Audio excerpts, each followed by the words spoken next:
is a whole lot of hard work. I actually grew up in a family where there was no problem at home. My daddy supports girls being the best they can be, but you come out to the society and you share your dreams with people, and they are looking at you like, "Are you sure you can make a good wife?" And I'm like, how does this relate to being a good wife? I just shared my dreams to you. I just shared what I want to do, the height I want to climb, the things I want to achieve, and you're asking me if I can make a good wife. So we are in a society, we are limitless as women, truth be told, but we're in a society that believes that women can not do so much because they are tied to a family.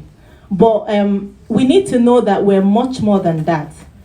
We are in a society, we have to tell ourselves the truth. As much as we are gaining, they are beginning to hear women, we also need to be true to ourselves that we are in a patriarchal system where it's all about, if you want to do so much as a lady, you're being termed ambitious. People call you ambitious for living your best life and pursuing your dream. I've been privileged to work with some team of young men, and we're just two ladies on the team, and I was heading the team, and some guys didn't really want to work with me because they felt, hey, she's a lady, and how can a woman lead men? And it was frustrating. Like, I felt, really, a woman that has a qualification to lead men, and is like, how, and you're asking how can she lead men? So we need to know that there are a lot of things. Society doesn't want her to be the best that she can be. Culture has a lot of limitation on her. Like, things confronting the woman, confronting women and the girl child every day, staring her in the face, telling her she cannot do this. You're meant for the kitchen. Learn how to cook. Learn how to keep a home. These things are beautiful. These things are important. But much more than that, we are made for more. We can live our best lives. We can pursue our dreams. You go out to places and, sometimes you go to the bus station, you arrived first as a lady, and you took a spot for yourself as a lady where you want to sit, and someone comes later and they tell you to go to the back because you are a lady. And I'm like, I left my house early enough, paid for a seat and sat here. So why is it that I cannot sit down here because I'm a lady? So there are a lot of belief system around the woman as one who should not be heard, as one who should be masked under, maybe hidden under a bushel and not expressing herself.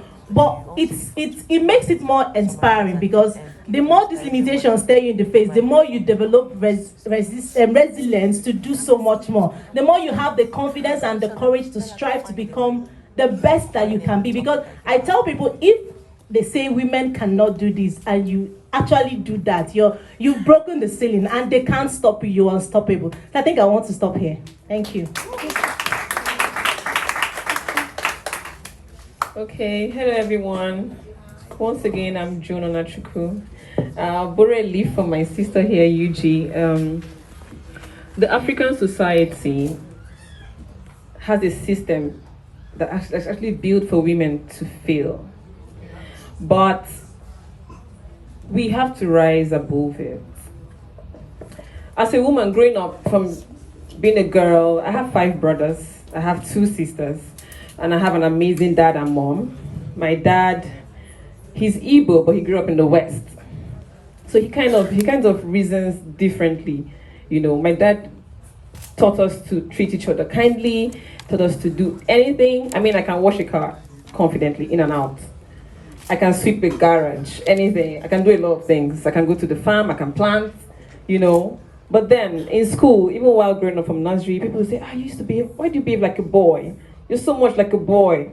You walk like a boy, you act like a boy, you talk like a boy, you try to be like a boy. But no, I'm actually not a boy, I'm a woman and I'm proud of it. But then I can do things that boys can do. And I know that I can excel at it too. Yeah, so this continued over time. It even came into, I just had rounded up my master's in educational management with a distinction.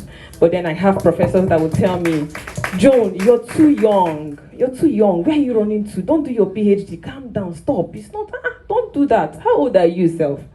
And I will smile and I'll say, sir, I actually graduated from university 2010. Yes, I might look young. Yes, I actually finished school early. But then I know where I'm going to. And I'm not doing it to suppress any man, no. I'm doing it to grow. I'm doing it to raise other women too, and other men, boys, children. So yes, the journey has not been easy, but it's worth it, and there's so much more to do. Thank you. Can we please celebrate that? That's amazing. Okay, before you go on speaking, let me introduce Ene Mercy. Sorry for not doing that earlier. Ene Mercy, she is a brand identity designer and branding strategist, a digital creator with over 5 years of experience in photography and visual design. And she's also the founder of TEFEM, a social enterprise aimed at improving the living standard of ladies by empowering them with digital skills. Through much service, hard work, dedication, and working with like-minded people, over 1,900 lady plus have acquired digital skills and some connected to platforms where their skills are being monetized. And she's also a graduate of photo. So we'd like to hear you, ma'am. Thank you so much, Amara. And thank you, Madora, and the rest of the speakers. Thank you. I'm so honored to be here. Yesterday, when someone told me about the panelist session and I'm going to be part of it, there's a word he said. He said, tell them about your vulnerability.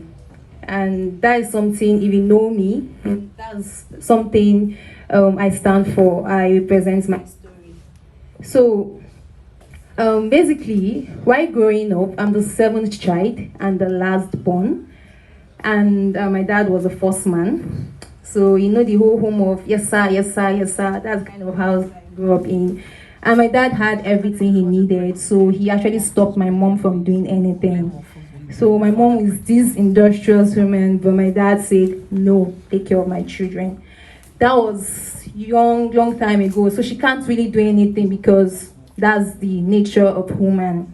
But she told us, and mommy told me personally, Mercy, no man should stop you. That was what she said. So it also got to when I was coming to university, my dad still said, oh, you're the 7th born, you're the girl. Like, just wait, let your brothers get money, then you go to school. I waited 2 years, I've not gotten the money. I know in Nigeria, before you finish school, you will not get a job immediately. And I'm a lady. I was quite young, so I said, don't worry about the money. I will go to the school. Anyhow it is, I will find a way. I went to school. That was a bold step I took in my life. And being a woman, it wasn't easy. Let's see, I'm going so deep. Okay, so in essence, I was able to learn design, photography, and not just that, I was able to use the fund to take care of myself throughout in school and through. Let's see. Sorry.